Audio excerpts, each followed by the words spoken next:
Today's episode is brought to you by Mazars. SoundCartel. Borders may have reopened and most COVID restrictions dropped, but labour shortages are proving a persistent problem for many small businesses. So, what can you do to retain your workforce or to find new employees in such a competitive marketplace?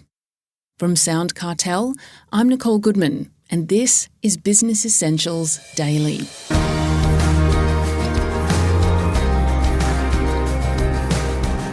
Ann-Maree Chadwick is the People and Culture Manager for Pharmacy Alliance, one of Australia's largest pharmacy groups. She's not only had to deal with a drastic shortage of pharmacists, but IT specialists, general pharmacy workers, and needing to fill a large number of head office roles. But she's got some great advice for how to combat the problem. Ann-Maree starts by explaining the nature of her business to Jeff Waters. Pharmacy Alliance currently represents around 750-ish pharmacies across Australia, from the southern tip of Tasmania right through to northern Australia, Tiwi Islands and Thursday Island, and capturing remote, rural and metro areas as well. We have a support team of about 65 people that help to support those pharmacies, and that's across 5 business units. So we have merchandise or procurement that look after all the products in the pharmacies. We have marketing, finance and IT, operations, so a huge team that work out in the field as well as at our office in Melbourne to support the teams in the pharmacy stores to help them with their operations, and of course HR. So a fairly large business. Yes. What sort of labour market challenges have you been facing lately? So there's been an increased level of support that pharmacies are providing local communities. So through COVID, there were times when pharmacies, apart from a supermarket or a petrol station, would be the only business in town. There were times when it's pharmacies and pharmacists that provide the only health support in some towns. So there's been a wonderful, renewed and revived appreciation and need for pharmacies and pharmacists in our communities, especially through COVID. And then, of course, more recently with vaccinations and RAT kits and all of the support that we provide to people around COVID and health and wellbeing. So, unfortunately, what's also happened is we have much less pharmacists available to work in community pharmacies. Quite a lot joined the requirement to help with vaccinations. We also have less pharmacists coming into Australia from overseas with the closure of our borders. So previously, we'd get quite a lot of pharmacists that were either coming into Australia to work on a temporary visa for the experience or relocating and wanting to move to Australia permanently. So we haven't had those recently. And similarly with pharmacy students. So we don't have the same level of graduates coming out of pharmacy at the moment, because normally around about 50% of overseas pharmacy graduates would stay in Australia even for a period of time. So we haven't had those for a couple of years either. So right now we are in a period of a chronic shortage of pharmacists. That's something that we hopefully over time will improve, but it is going to take quite a little bit of time. What about general pharmacy staff and pharmacy managers? Yeah. Look, it very much depends on the area. So not as bad in, I'd say, metro or larger rural towns. And that's probably around the fact that there's quite a few people that had perhaps previously worked in retail and brought some other relevant experience that have been able to then pivot across to pharmacy. It's very related. Of course, there's always a preference for pharmacy experience, but there has been some pool of talent there to be able to dip into for the other staff. It's generally the ones that specifically need some sort of qualifications. So the pharmacy assistants, the dispense techs, those sorts of roles where they need to have specifically pharmacy qualification and experience that have probably been a little bit harder. But the most chronic shortage definitely is with pharmacists. So what are you doing to try to overcome these issues? As I mentioned, that's going to be something that will take a while. We're really looking at a long-term approach.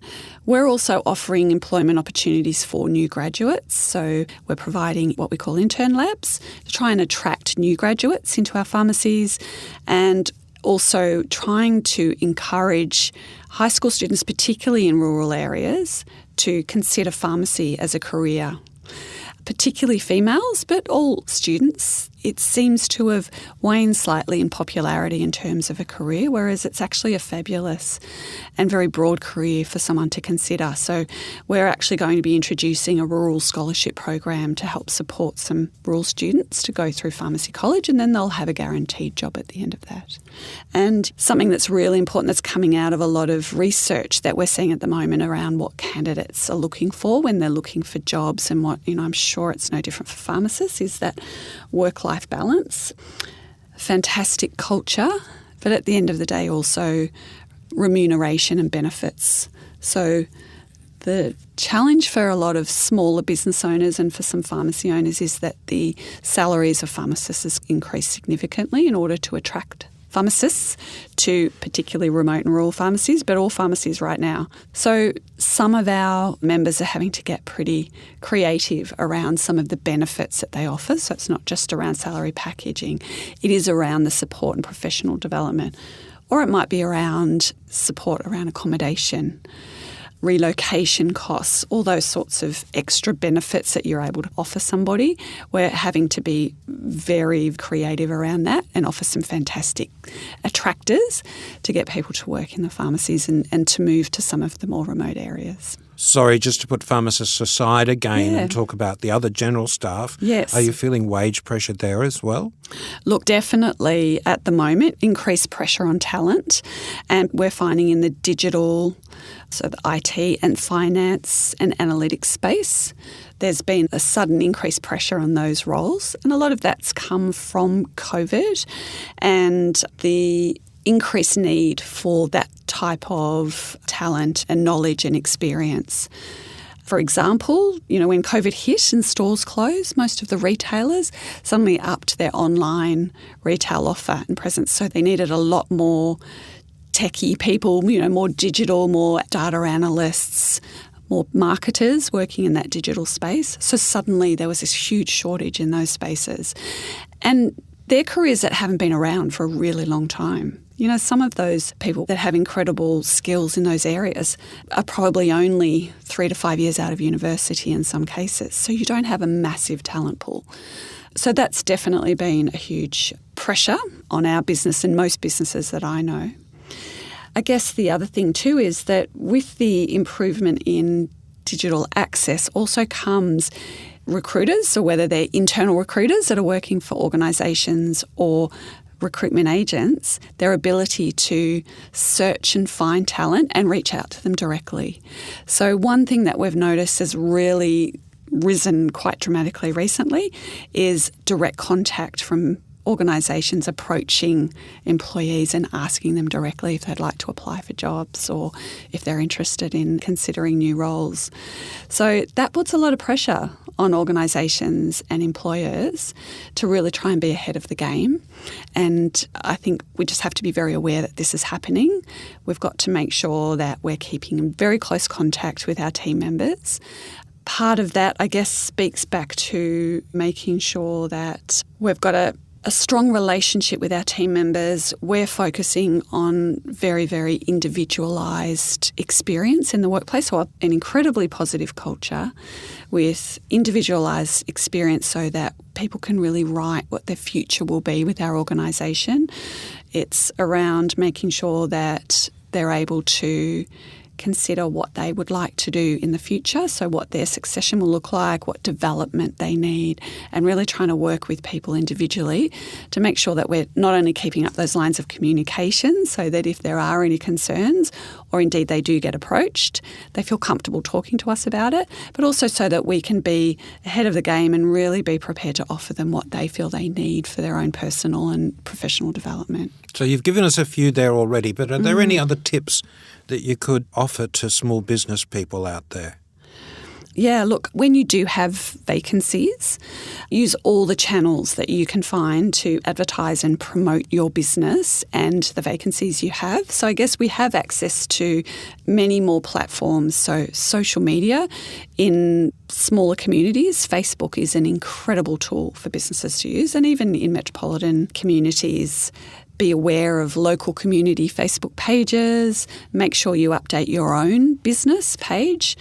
And it's quite amazing how valuable those pages can be to communities. We have pharmacies that will have engagement on Facebook from 3/4 of the local town. You know, the numbers are phenomenal. So an amazing way to reach out to those communities and provide support, but also connect and then advertise roles. The bigger platforms like Seek and LinkedIn are really, really important. And if you don't have your own business on LinkedIn right now, I would highly recommend that every business does that. And again, you can promote and advertise any vacancies there.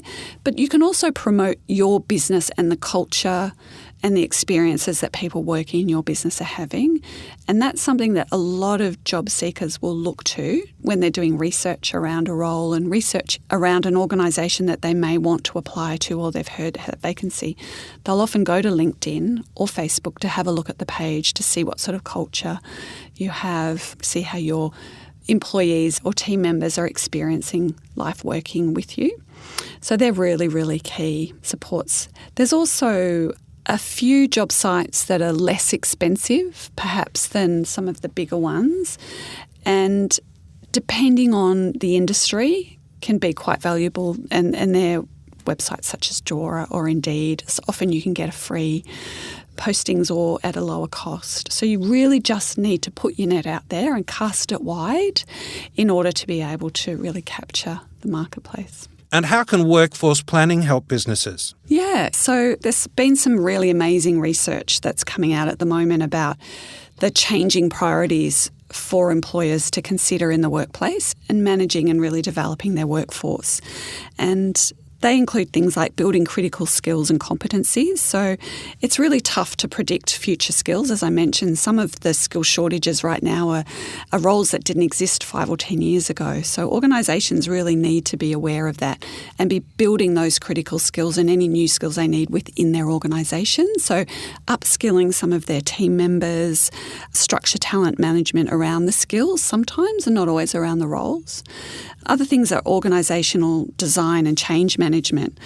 You know, more than 50% of HR leaders are saying that their employees are fatigued by all the change that's going on at the moment. You know, we've come out of a couple of really difficult years where the world is changing and the workplace is changing. So how do we best support our teams to help to provide them with stability and assurity around not only their jobs, but their futures as well. So you really want to target a positive change experience for them.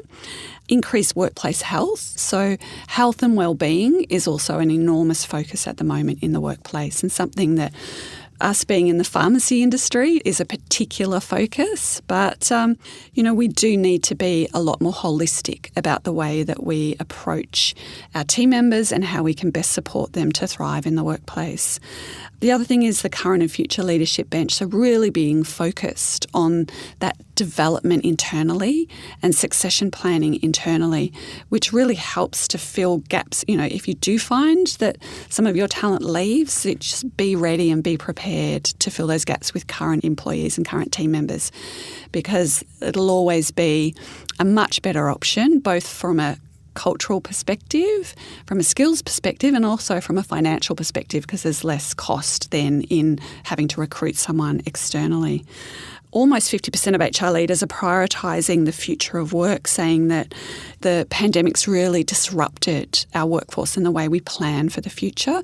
So we really need to be aware of that and be ahead of any sort of future work trends and changes. So, for example, flexible working arrangements is one of those. That's now a very entrenched trend and something that a huge percentage of candidates are asking for as a priority when they're wanting to move roles or looking for a new job.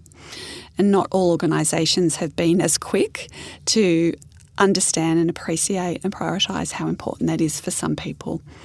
And I guess finally is diversity and inclusion. You know, a diverse workforce is a wonderful, rich, varied and much more successful workforce than one that isn't. So it's something that we need to be conscious of. And at times we need to prioritise that when we're looking at our skill shortage or potentially looking at hiring new people. Just be aware that having a diverse workforce and having diverse teams really does equal a much more successful environment and a much more positive and inclusive environment for people to work in. So again, that's something that's become very, very important. HR leaders are prioritising. Often they struggle to kind of hold business leaders accountable for diversity, but it is a conversation that we need to have and a very important conversation that we need to be aware of. That was Ann-Maree Chadwick, People and Culture Manager for Pharmacy Alliance.